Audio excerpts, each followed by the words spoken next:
Guys, matchmaking in Guild versus Guild is slowly becoming the least enjoyable part of this game for me. As you know, I am a big GvG fanatic. I really love it. And the matchmaking is just simply disgustingly bad. And with me to discuss this, how bad it is, we have Sebastian, one of my guildmates and also a content creator. What's up, Sebastian? Hey, Destined, thank you very much for having me on your wonderful channel.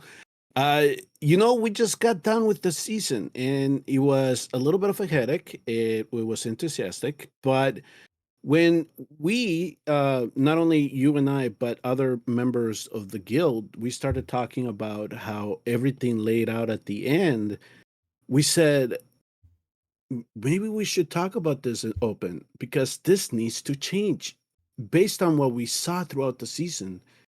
The way that the positions landed, it does not make sense. It doesn't It truly does not. reflect what the ability of the guilds are when it comes to this content. And it's not that we're bitter that we finished in 11. That's actually a good result for how we matched up and what happened during the season. Mhm. So, when I was more at the top dealing with that system, it got perennially worse as well because you would then encounter the same team every 3 matches, and then it got to be almost every 2 matches after you had already encountered them. And when I dropped down a little bit more here to join you guys, it was Hey, like, oh, hey. no, listen. Oh, hey, things played out. Things played out the way that it played out. You know that I'll always be thankful for you for picking me up and saying, you know what? No, you're not garbage. You can come and join us here. I Uh, know, I'm just messing but around. no, I know. But here's the thing: is I did not think we were going to see the same thing happening over and over again, and it's just like it doesn't matter then. And so now that you and I get a chance to talk about it, maybe it is time where the developers need to implement some type of system where it starts fixing the number of matches that 2 guilds can go in each season. Yep. So, for everyone watching who doesn't know what Sebastian is talking about, there's a really big problem with matchmaking in general, and the main thing that we have been seeing for months, and it seems to have been getting worse, but it's been bad since GvG came out, is you will constantly match up against the same people over and over again. It's weird. For context, this season 7 that just ended, it's a little hard to show. I don't know if I can find where the damage or whatever was, like the matchups were. I know there's a way to check, but I can't Look at really. the Oh, results here. on the eye there. It's bugged right now, Yep. and it says just skipped. But you guys see where the red is for a guild? That actually was one specific guild. Yeah. 2, 3, 4. Yep. So Those 4 reds was one guild for us, yes. except for the last. Well, the last one was something different, but this was the same guild. This was the same guild. This was the same guild. This was the same guild. We matched, Yep. so we would essentially go up to around top 5, top 6, whatever the heck, and then we would match against the same guild, and we would lose. We would fight 2 times, go up, encounter the same exact guild, then win 2, and rinse and repeat the entire season. Then they got a different matchup and we fought against someone else. And that was our one time where we lost to someone else, which should never happen. In the entire season, at most, you should be running into the same guild maybe twice at high level. That's it. Like, it is crazy.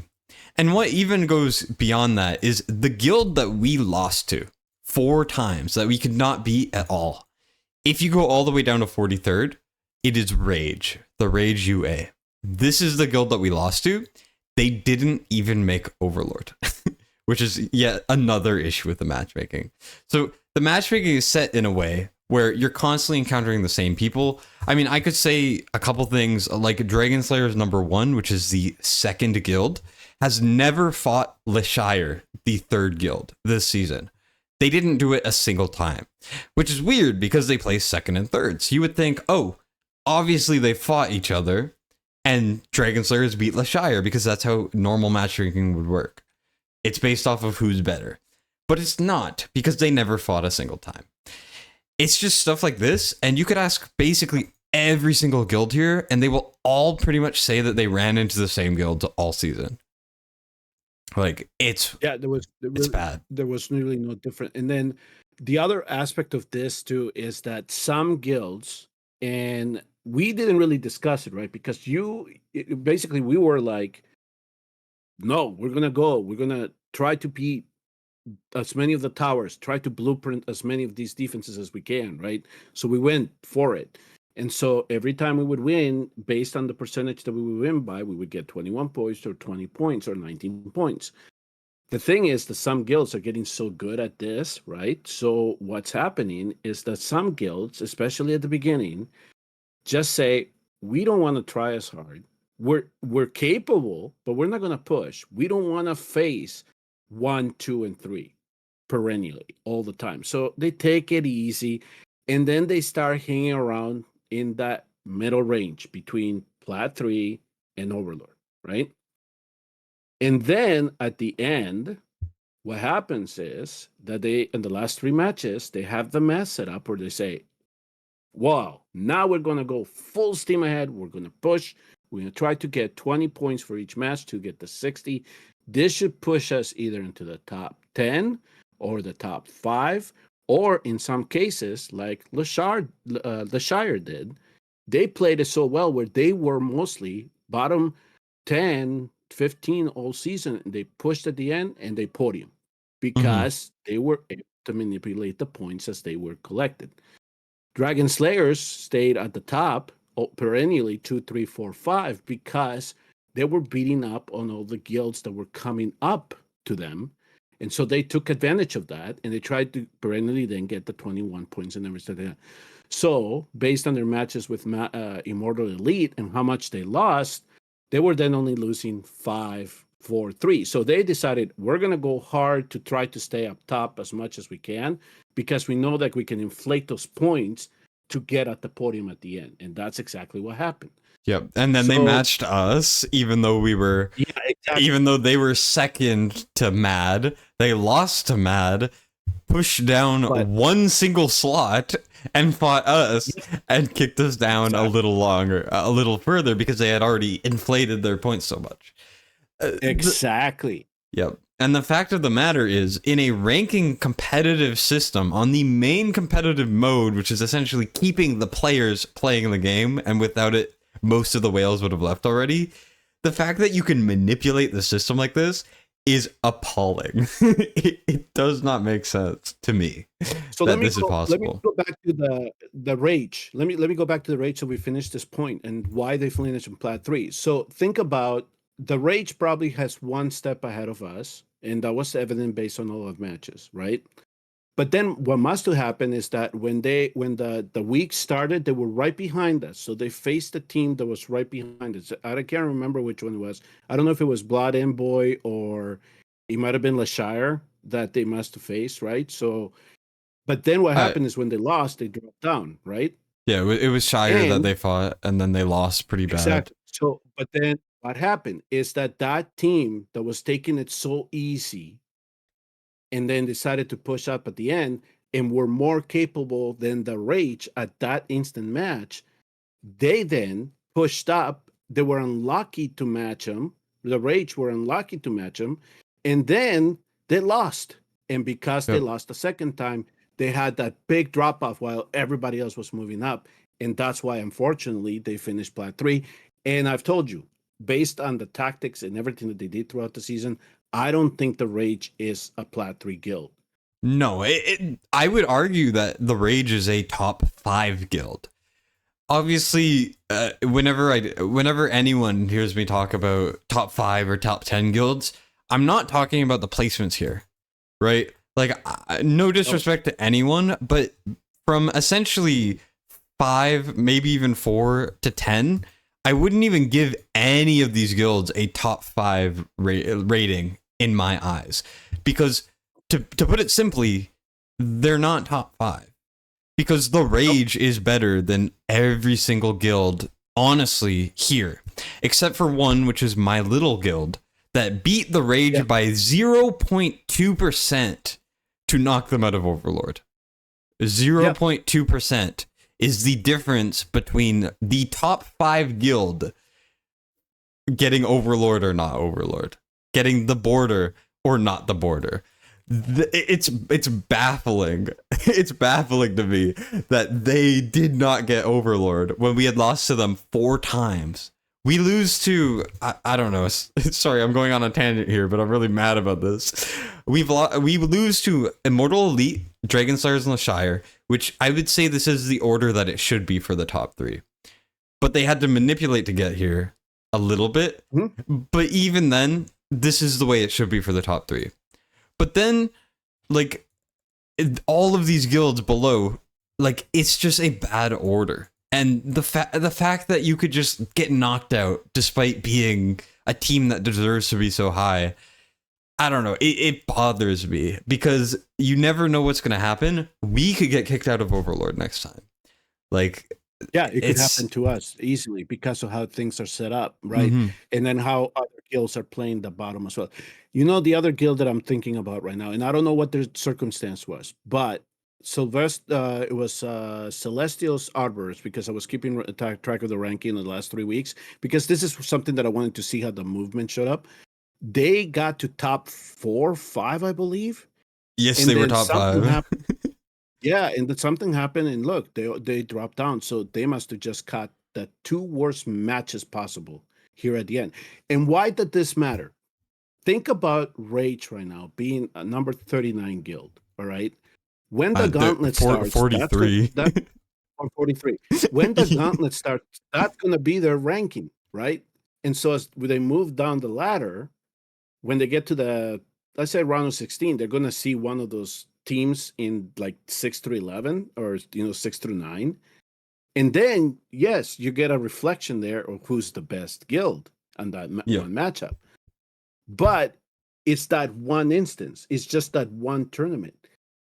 They're not being rewarded for the effort that they put in for 8 weeks. And to them, that has to be demoralizing.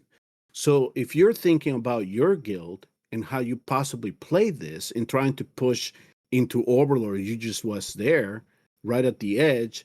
And then that last week you say to yourself, I might have a chance to get into Overlord. But guess what? You matched a guild that purposely was just sitting there waiting to strike at the nice opportune time, and you just could then get knocked down, and then you're out. You can't be part of the top 37.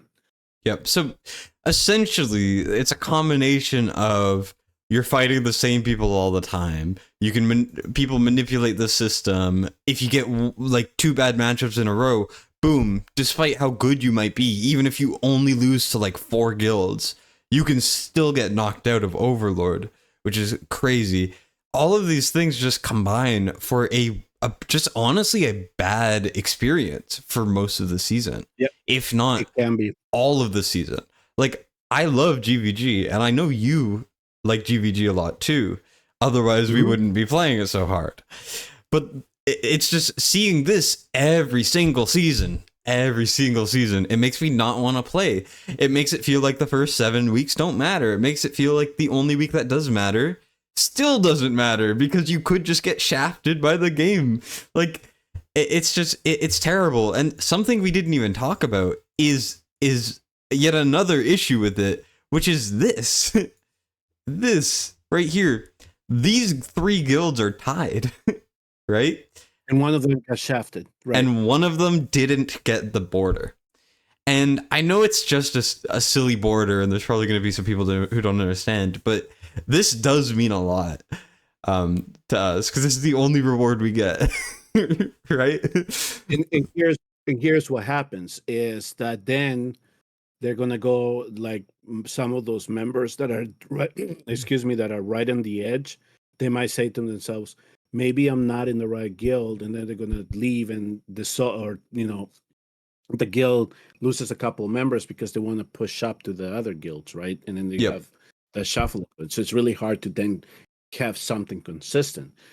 Mhm. So as guild leaders, you have to make a decision sometimes is, okay, well, do we want to play the math game and throw matches at the beginning or just hang around a certain area and then at the end just burst and push because you know that if you win 4 times in a row you get 80 points. If you win three in it, you get 60 to maybe 63 points based on your percentage of how much you defeat the other guild, and then you just push up at the end and then you can end up right when that perfect edge, top 5, top 10, depending on where you're shooting for.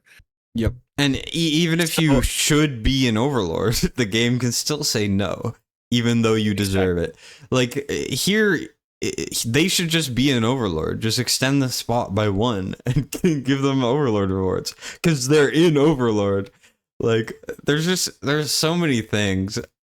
I know we're kind of loosely illustrating it, but if you've played any competitive game, you know that this is a stupid ass system that doesn't Yeah. work long term. Especially the fact that it's even been like even holding on by a thread for this long is insane. So I guess that kind of brings us to like we need to change it. It needs a full overhaul, a full rework, a full restructuring. It And needs to change. okay, so one of the solutions that I've been a proponent for, and is something that I've communicated when I submit my reviews on content, at least for this part, this aspect that we're talking about, is to code it so you limit how many times each guild can go up against each other in a 16 season match. And so I, as a just to kind of compromise or at least get things started, I said at least code it where you don't face that same guild more than two times, right? Mm-hmm. And so you either match up against other guilds within that range that you're in, or maybe you then start making pots where you put certain based on the score from the last season, where you put certain teams, and then you only can then play those teams, but you don't face them more than once. So you play everybody on that roll, and then eventually the strongest will come out and push up, and then the weakest are going to go down.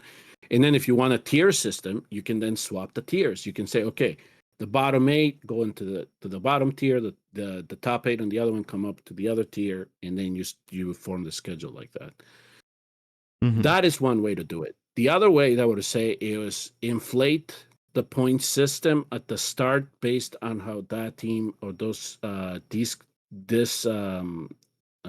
teams finished the season before. So, for example, let's say the Dragon Slayers they beat up on everybody they faced, but the only team that they lost to was Elite. So it is clear that they should be up into the rankings a little bit more than everybody else. So I would give them like 40 more points.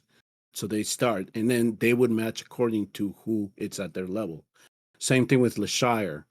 Now that they finish here, I would then inflate their point system a little bit, and now they're going to be facing guilds at the beginning. Now, if they want to throw and then scale all the way down, there should be a way then that they have to compensate to build back up and not really penalize the other teams that were trying all hard all season long, going hard mode to try to get in and stay in Overlord, to be punished at the end because somebody else manipulated the point system.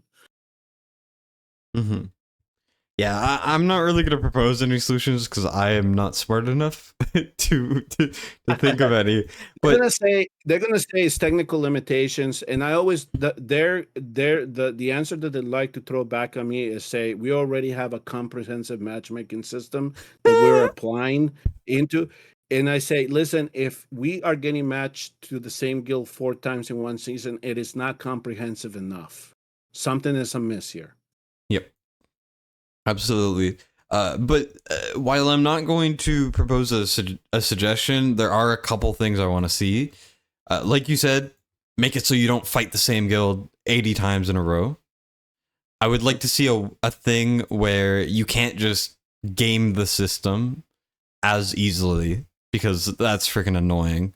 that you can just shoot up when you shouldn't be able to shoot up, or you can get knocked down by other people who are manipulating it last second.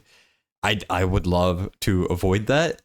And overall, I just want a system that is more accurate to the strength of the guilds instead of just an arbitrary point system, which doesn't reflect that even really at all. Like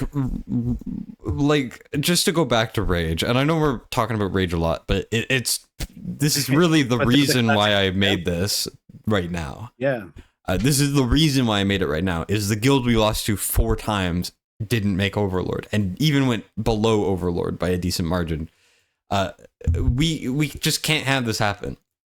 All of these people, which are just frankly would lose, should not be higher. So I want to see a system that really backs up the strength and how good a team is, instead of just, oh, you got lucky. That's it. That's the big thing for me. What I would hope that I can see in your comment section of this video is hopefully that we can have not only Overlord players, but maybe Plat 3 players also saying, yeah, we see the same thing happen to us. We know our guild faces the same one 3 times in a row. And sometimes we get matched with, teams that are Overlord and should not be here. And then we suffer for it because of how the point systems are then deducted because we lose so badly. And then what other solutions might you have that are technically plausible for Moontan to implement here? The one that I'm gonna keep pushing for is a cooldown of where you don't face the same guild like in 5 or 6 weeks. Or the other one is that we inflate the point system on victories based on the rank. So you automatically are assigned 20, 21 if you win, regardless of where you are. So maybe a Plat 3 win is only 16, and then an Overlord 2 win is 18. And that will make it harder for some of these guilds to do this. We're just going to hang around and then push at the end, because now you have to scale the point system in order to get where you want to be and not be dormant in a sense. Mm-hmm. So those are my 2 solutions right now to this. Like Sebastian said, if you guys have any ideas in the comments, please let us know, and I will be referring this video to the devs, and also probably write a very upset message saying you have to fix this, or I might I might not continue as long as I would like to, because this is genuinely getting on my nerves so much that this is even allowed to happen. We're not really sure, it's a less fun experience for us, but reward wise we're not really affected, but I still hate it because I just feel so bad for the people that got shafted. So Notes and Spanios are very good. They were hitting top 5 consistently. They were pushing throughout the whole whole war. They absolutely deserved Overlord. Were they the strong top 10? They were around there. But the fact that they tie for Overlord and are the one guild that doesn't get it is something that cannot happen. Rage, being one of the best guilds in the game, not getting Overlord cannot happen. You being able to push up, if you know how to do the math, should not happen. It's a bad system. It needs to change. And Muton, you got to do something, because if it doesn't change, more rails are going to quit, because at the end of the day, this is the main content to go for when you're endgame, and you can't have it stay like this. You just can't. And I'm going to make a suggestion to not only everybody that plays and likes this mode, but also to the developers. When the gauntlet is done, look at those rankings and then compare it to this one, and you tell me whether you have a comprehensive matchmaking system. Yeah, just open your eyes, basically. But I think that's everything. Thank you so much, Sebastian, for hopping on. I really appreciate it. Everyone, make sure to go check out Sebastian. It'll be linked in the description and all of that good stuff. And yeah, thanks for coming on, man. Hey, thank you. And shameless plug. Hey, if you think you're a top 10 GvG player, you want to test the waters, come and apply to the Rising Horde. We'll certainly look at you. And hey, we're always willing to teach. So you'll learn something from Destined, myself, Yellow, Paramita. Everybody is willing to contribute to all of this. Also, our second guild hits Overlord too. Okay, bye guys. Thanks for Yeah, watching. yeah. See ya.